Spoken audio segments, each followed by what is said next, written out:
Mga kananay, hindi pa ako tapos kumain. Pinutol ko na lang yung video na yun kasi mahaba pa. Mahaba kasi, hindi rin ma-upload ko yun pag mahaba mga kananay. Kaya pinutol ko.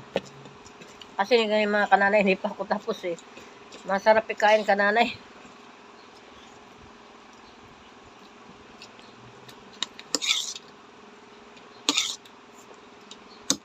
Nangutang ako ng manok.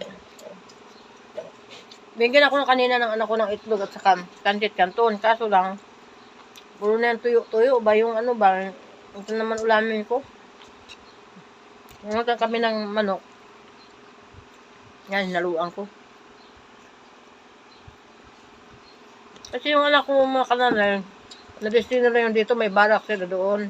Kaya, pag ano, pupunta dito sa akin.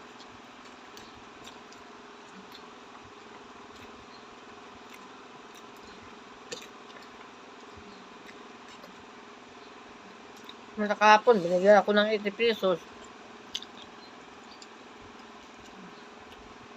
Minit ko ng kape, mga kananay.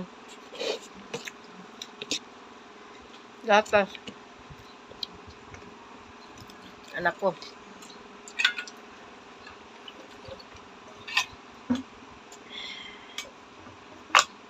Hello, kananay, katatay. Kain po tayo.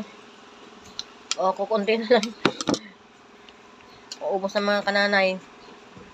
Ang sarap kasi.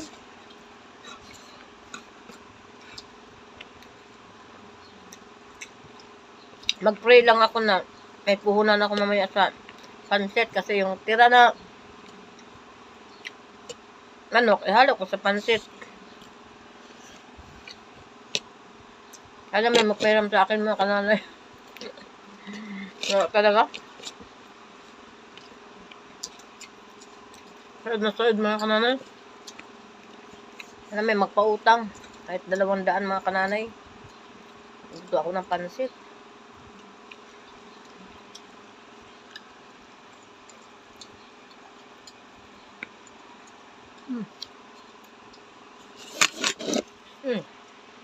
Ay, kananay.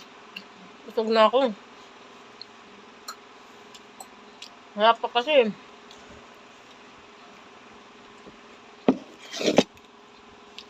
Ako mga kananay, kunti lang ako makain. Kaso lang,